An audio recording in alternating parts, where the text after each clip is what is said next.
Hey everyone, this is Michael again, and welcome to the AEW Dynamite review. Dynamite tonight was from the Harrah's Cherokee Center in Asheville, North Carolina. And Happy New Year to all of you out there. It's the first day of the new year, 2025. And I hope you all had a good New Year's Day and enjoyed, everything that you did today. I wish the best for all of you this year with a lot of happiness and joy. I hope this is a good year for me, since 2024, in my opinion, was one of the best years of my life, because it was a year for first for me. But AEW Dynamite, they were claiming that, tonight, for the first show of 2025, that we were going into a new era. Yeah, after watching the show, I'm like, where is this new era? It's the same formulaic shit that we've seen all through mid-2024. The same shit. This show was absolutely fucking terrible. It was boring. And this Dynamite show marked the first time that we got a simulcast of this Dynamite on TBS and also streaming live on Max. And what did AEW do? They did nothing to hype up this show because it's the first simulcast. We're gonna be seeing Dynamite on TBS and Max. They should have loaded this show up. But what do we get tonight? We had Hangman Page. He had taken on Orange Cassidy. Bobby Lashley and Shelton Benjamin, the Hurt Syndicate. They ended up taking on the Acclaimed. So we saw Bobby Lashley end up taking on one of his sisters. Yeah, we all want to remember that awful segment on Monday Night Raw from years ago. The whole stupid Bobby Lashley and his sisters with Sami Zayn. And of course, in that segment, Max Caster played Bobby Lashley's sister. Yeah, what a fucking awful segment that was. We all want to forget that. And then we also had Julia Hart. She ended up taking on Jamie Hayter. Jay White was in action. And he had taken on Roderick Strong and Swerve Strickland. The winner will be the number one guy to go into the Casino Gauntlet match next week on Dynamite. Powerhouse Will Hobbs was in action. He had taken on two jobbers named John Cruz and Rob Killjoy. And the main event, we had Rated FTR. This was FTR, Dax Harwood, Max Caster, and Adam Copeland, to which, I'm sorry, he's not called Adam Copeland anymore. Tonight, AEW decided to change Adam Copeland's name to just Rated R Superstar Cope. Yeah, they're calling now Adam Copeland Cope. I'm like, what the fuck? This is some Vince McMahon type shit here. Tony Khan is the new Vince McMahon. He really is. So they end up taking on the Death Riders, John Moxley, Claudio Castagnoli, and Wheeler Yuta. Yeah, that was your main event. Overall, Dynamite tonight, awful show, very boring. It's like, they don't want to make these shows better. AEW Dynamite has now reached the levels of 2017, 2019 Monday Night Raws, and how awful those years of Monday Night Raw were booked under Vince McMahon. This is what AEW Dynamite is starting to feel like. But anyway, let's jump right into the review. Dynamite opened up tonight, and this show was called Fight for the Fallen tonight. And the show opened, and we got a new theme song for Dynamite, which I hope is a one-off. And I couldn't believe the song choice that they made. The theme song to Dynamite is I'm So Excited by the Pointer Sisters.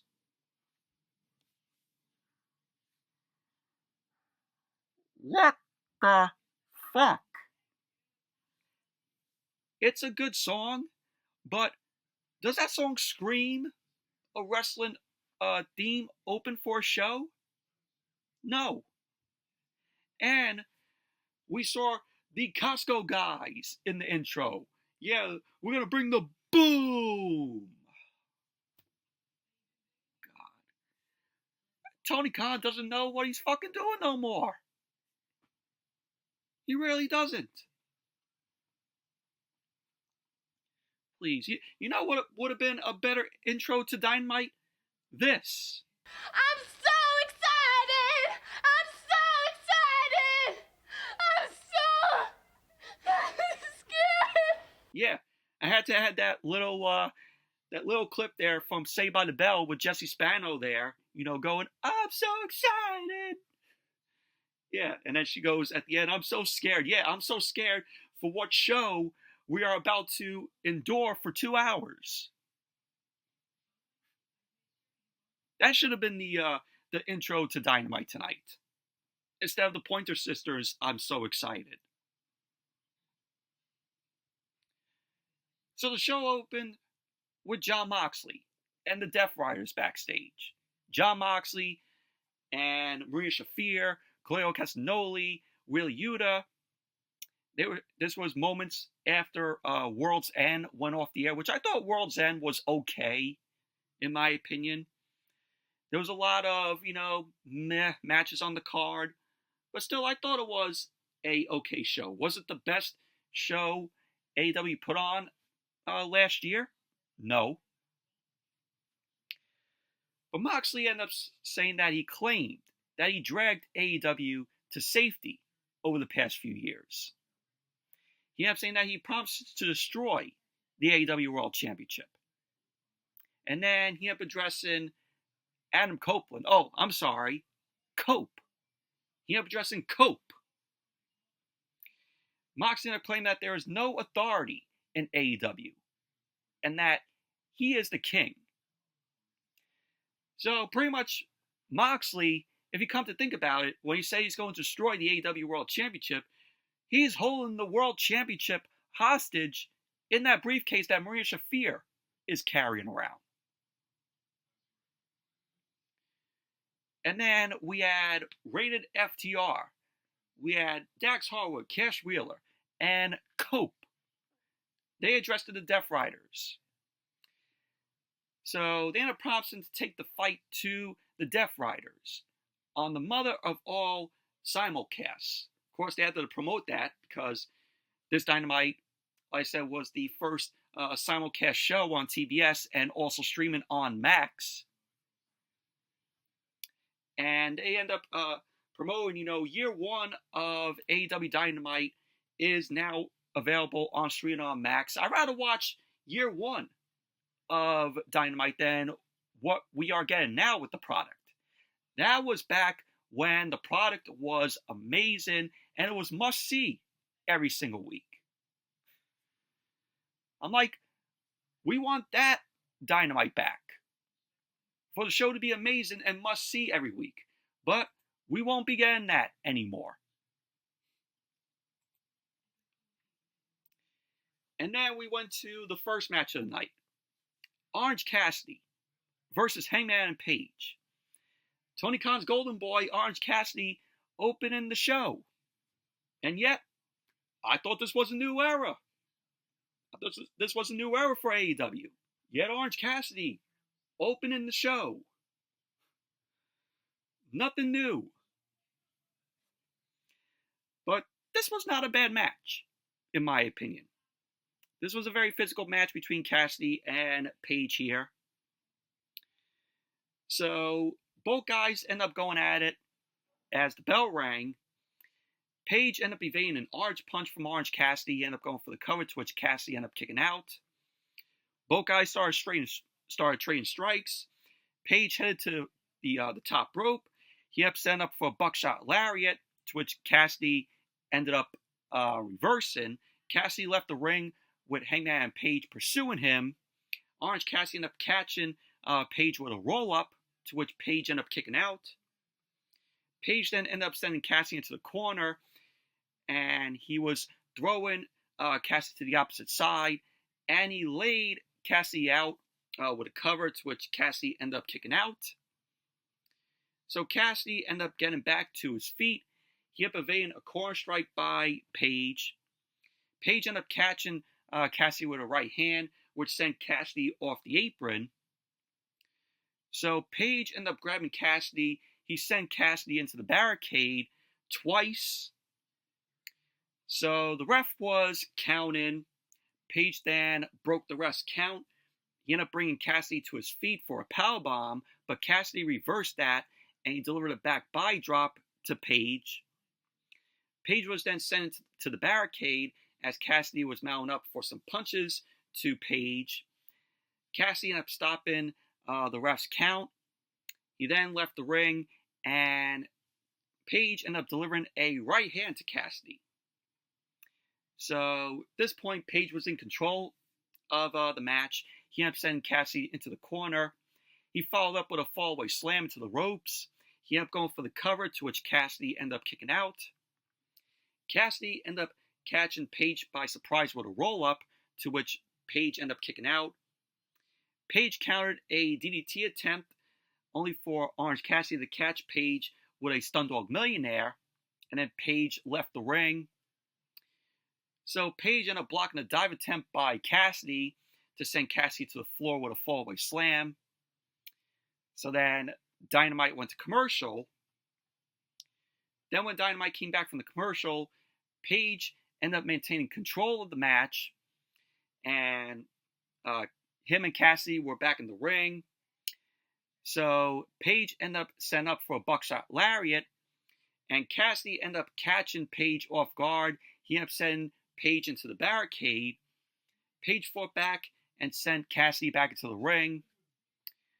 So we had Cassidy ended up coming back in the ring later on. He was cut off by Page, who ended up sending Cassidy into the corner. Cassidy then ended up sending Page face first to the turnbuckle. Cassidy then ended up climbing up the turnbuckle. Page ended up trying to intervene, but he was dropped to the canvas with a DDT. So Cassidy ended up going for the cover, and Page ended up kicking out. Cassidy then ended up hitting a set of kicks on Page. Page ended up retaliating, sending Cassidy down. He was looking to go for the buckshot lariat, but he got caught by Cassidy. Cassidy delivered a beach break, and then he delivered the orange punch to Page. So Cassidy ended up going for the cover, to which Page ended up kicking out. Cassidy ended up hitting another pair of orange punches, but Page ended up enduring long enough to connect with the buckshot lariat to Orange Cassidy.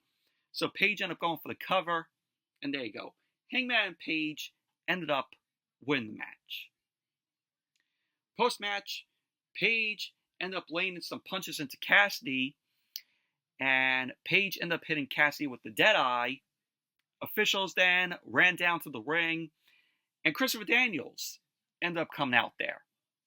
Christopher Daniels ended up getting laid out by Hangman and Page. So Page ended up leaving the ring. He was shouting at Christopher Daniels to stay out of his business. So pretty much that was basically that. So what are we going to get? Are we going to get a Hangman and Page versus Christopher Daniels match? I sense that happening. Is anybody looking forward to that? My guess is no. Nobody is going to look forward to that. But overall, it was not a bad match between Hangman Page and Orange Cassidy. It was a decent match. And then we saw Jay White. Jay White ended up addressing Wheeler Yuta, costing him the AEW World Championship at World's End. Jay White ended up saying that he plans to get his revenge on Wheeler Yuta, but that won't make him stray from his path to Jon Moxley and the World Championship. He ended up saying that later tonight, when he faces Swerve Strickland and Roderick Strong for a spot in the Casino Gauntlet match next week. He kept saying that it doesn't matter whose house this is, and you will breed with the Switchblade. So that was what Jay White had to say. And then we saw the Hurt Syndicate, Bobby Lashley, and Shelton Benjamin. They ended up taking on the Acclaimed. And I'm just like, what are these two teams fighting for? What are they fighting over? So, pretty much, the Acclaimed are pretty much divided. So, for the past month, the Acclaimed have not been on the best of terms with each other. Looks like we're going to get a split of the Acclaimed, where Anthony Bowens and Max Caster are going to go their separate ways, and they're going to be single competitors. So, but this was just a squash match here. If you said the Hurt Syndicate won the match, ding, ding, ding, you are correct. Lashley ended up going for the Hurt Lock on Anthony Bowens, and there you go. The Hurt Syndicate ended up winning the match. There's nothing for me to say what went on in this match. Nothing. Other than, what are these teams fighting over? So that was that. Moving on. Julia Hart.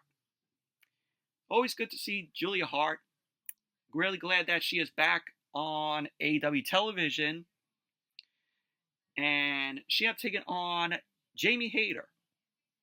And didn't even care for this match. Jamie Hayter, in my opinion, her return has been terrible. And, you know, her booking here with Julia Hart, this felt like a weird match because both women needed a win here. You know, Jamie Hayter needed a win. Julia Hart needs a win. So, who are you going to make win here?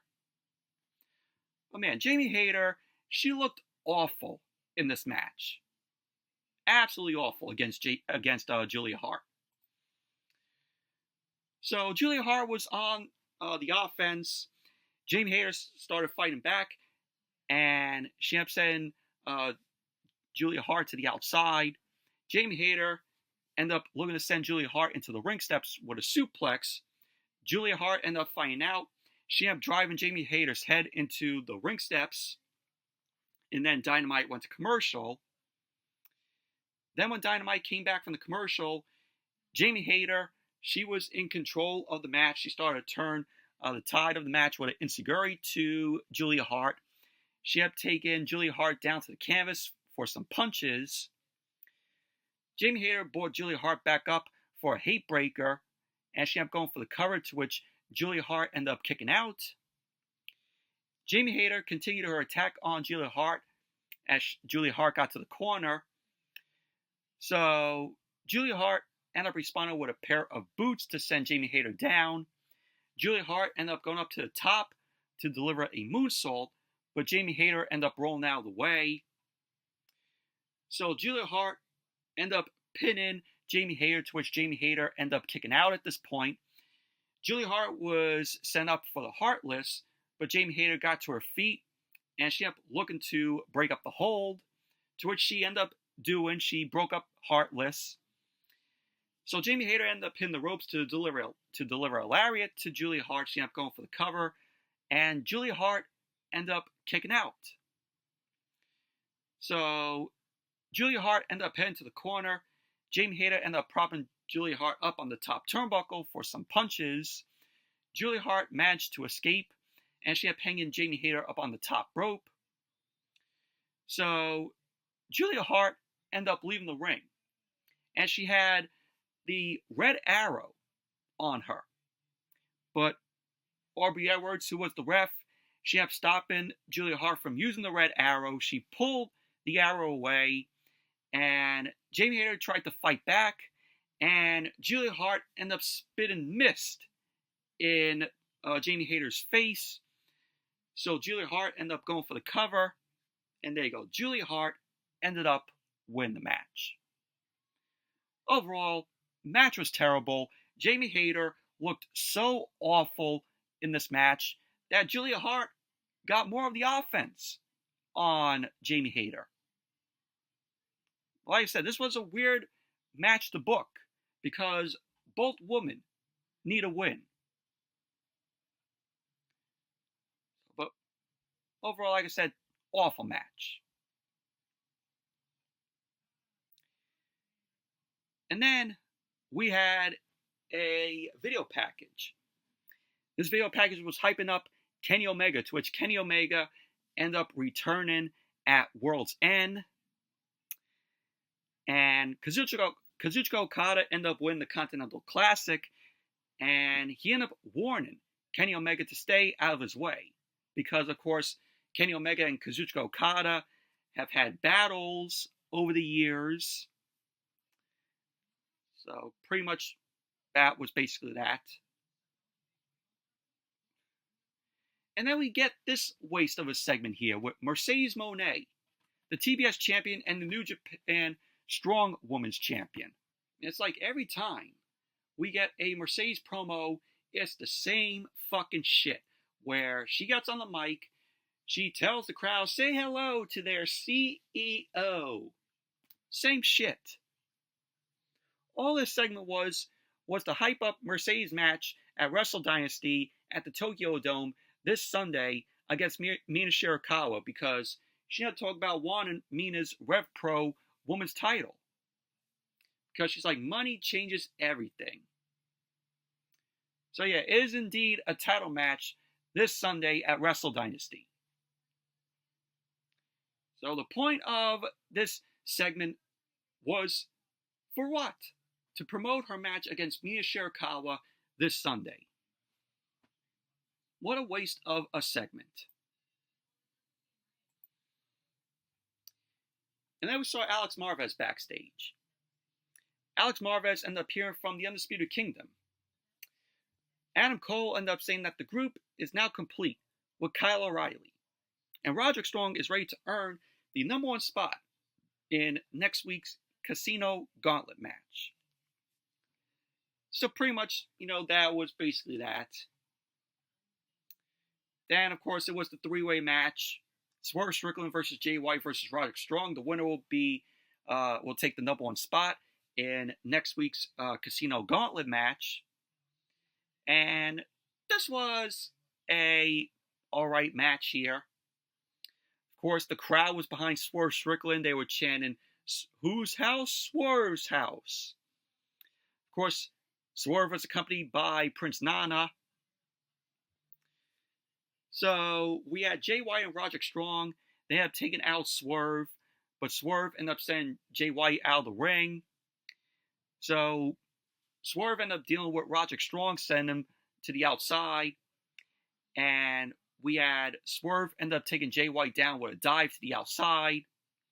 Swerve brought Jay White back into the ring, and he ended up going for the cover, to which Roderick Strong ended up breaking up the pin.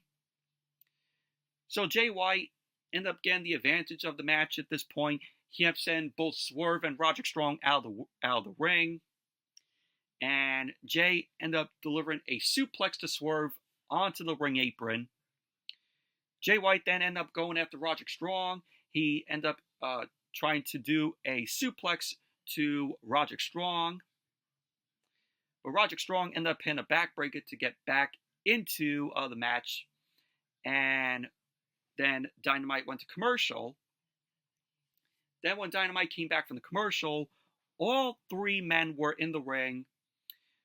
So we had Swerve end up getting back to his feet because all three men were down. So Jay White and Roderick Strong got back up. Swerve ended up keeping on top of both Jay White and Roderick Strong. We had Swerve end up delivering a body slam on Jay White. Swerve ended up going for the cover, but Roderick Strong broke up the pin. You had later on in the match where Ricochet was in the crowd, and he attacked Swerve Strickland with some golden scissors. So he ended up, hitting the scissors at Swerve. and it led to Jay White end up hitting the Blade Runner on Roderick Strong.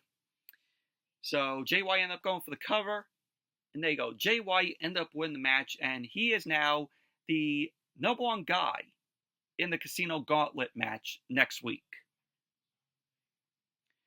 Post-match, we had Ricochet at ringside, and he continued his attack on Swerve Strickland.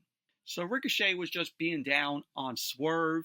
He ended up hitting the scissors to Swerve, and then Ricochet headbutted Swerve. Swerve was bloodied up. Ricochet ended up sending Swerve back to the ring. He then grabbed a steel chair. Prince Nana was trying to come to the aid of Swerve by, taking the chair from Ricochet. But Ricochet ended up hitting a chair shot to Prince Nana's back. So Ricochet ended up coming into the ring. He set the chair up. He ended up sending Swerve Strickland up on the chair for a spirit gun from the corner. So he ended up hitting that. And then the Undisputed Kingdom rushed into the ring to save Swerve. Ricochet left the ring with a smile on his face. And pretty much that was basically that. He had, medics come in and check on Swerve. But this is the best that Ricochet has looked since coming to AEW. But, that little laugh that he does, that ah, totally not wanted. It just makes Ricochet look goofy as a heel just by him doing that laugh. It's not going to make people take Ricochet seriously if he just does that laugh, the ah. Stupid. Ricochet needs to drop that aha, because nobody's going to buy him as a heel if he keeps on doing that. And then we saw Alex Marvez backstage. He was trying to get a word from Jay Lethal, Sanjay Dutt, and Satnam Singh about Jeff Jarrett's big announcement. So Jeff Jarrett ended up appearing. Alex Marvez was asked to leave. And Jarrett's guys end up asking him if he is sure that he wants to go through whatever announcement that he has to make. So Karen Jarrett, Jeff Jarrett's wife, ended up appearing to promise that she will stand by him no matter what. So then Karen ended up handing Jeff Jarrett a pair of red boots. So then Jeff Jarrett ended up walking away, and pretty much that was basically that. And then we saw Mariah May. Mariah May ended up hyping herself up. She's still the AEW Women's World Champion. She ended up talking about the state of the women's division. She ended up saying that it's time for the greatest women's division to prove themselves to her. And I'm like, Mariah May is some comedian here. She ended up saying, the AEW women's division is the greatest women's division. Really? It's not the greatest women's division.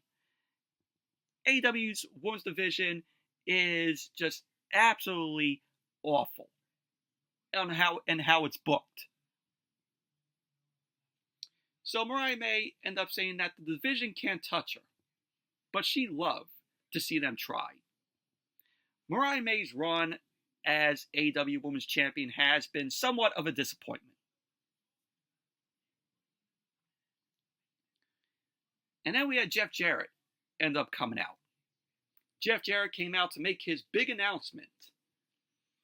And everybody thought that this was going to be him retiring.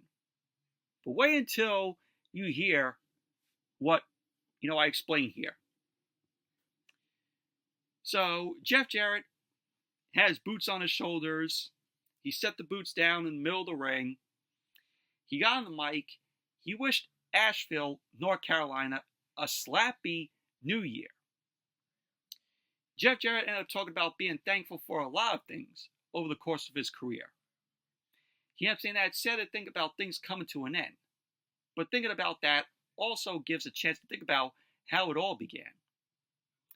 Jarrett brought up the moment that set things in motion for his family to get involved in this business. He ended up saying the recollection turns to 1986 when he made the decision to become a pro wrestler. He talked about one more high risk, his high reward decision that he made when he bet on himself in 2002 to start his own promotion. So Jarrett ended up saying that he has to ask himself if the last outlaw has to just ride off into the sunset. And his answer was, hell no. He ended up saying that the thought that keeps going through his mind is, Jeff, when you've taken the biggest risks in your life, you've gained the biggest reward. So Jarrett ended up announcing that he has signed his last contract in pro wrestling, and he's re-signed with AEW. And get this, he ended up saying that he wants AEW Gold, and he has his sights on the biggest risk of all in this company. So Jeff Jarrett is putting himself over. He ends up declaring himself for the Casino Gauntlet match next week because he wants his resolution for 2025 to become the AEW World Champion.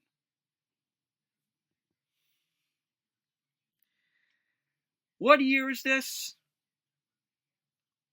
2025, and we are pushing Jeff Jarrett for him to be in the World Championship picture.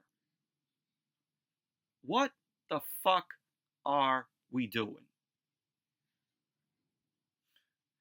Like, with this announcement, do you all care? I know I don't. So this was the big announcement. It's 2025 and Jeff Jarrett is getting a push.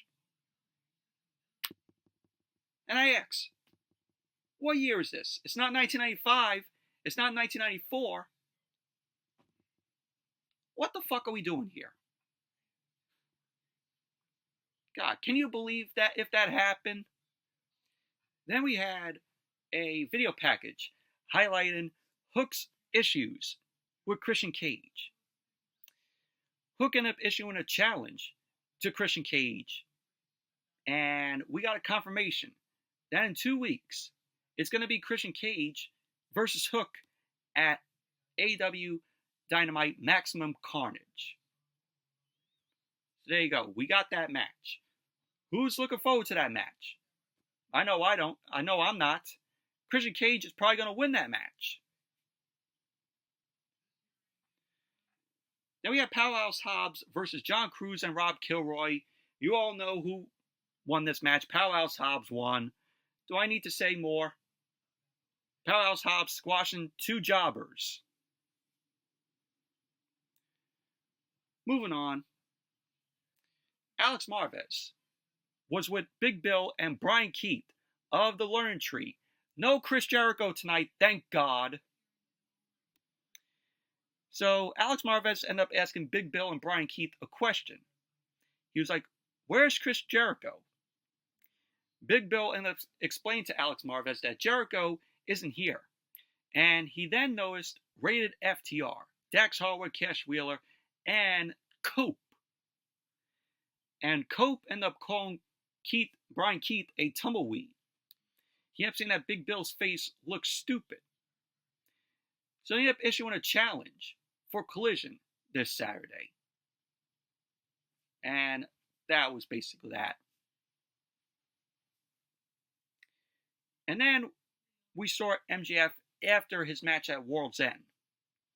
MJF ended up mocking the Undisputed Kingdom. He ended up turning his attention to the AEW World Championship that he claims he never lost. So he ended up calling out Jon Moxley. He called him Dictator John. And MJF ends up wanting the title back. He ended up saying that this year, the devil gets his due. Part 2. So that was what MJF had to say. MJF, reclaimed the Dynamite Diamond ring, as we saw at World's End on Saturday. That was that. And then we had the main event. Jon Moxley, Claudio Castagnoli, and Wheeler Yuta versus Rated FTR. Dax Harwood, Cash Wheeler, and Cope. Pretty much Excalibur on commentary, he sounded like he was saying coat instead of cope. How stupid of them to just call Adam Copeland just Cope. Doesn't sound right. This was a very mid-match in my opinion. Match started off with Dax Harwood and Wheeler Yuta. Both guys were trading strikes. Dax ended up getting sent to the ropes with a chop from Yuta. Dax ended up sending Yuta to the ropes, but he got dropped with a shoulder tackle. And Dax ended up sending Yuta into the corner. He followed up with a back body drop to Yuta. Dax made the tag to Cope. Cope ended up telling Yuta to make a tag, and he did, to Claudio. So Claudio came into the ring. Claudio then faced off with Cope. They ended up going at it, and we had Cope end up sending Claudio to the ropes. So both guys were trading holds. Claudio ended up being sent to the outside. Cope ended up going after Claudio.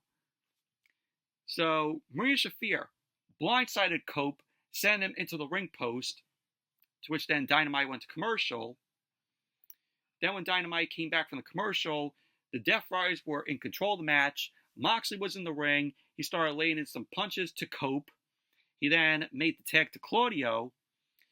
Claudio ended up wearing down Cope, and then he tagged in Wheeler Yuta. Cope made the tag to Cash Wheeler.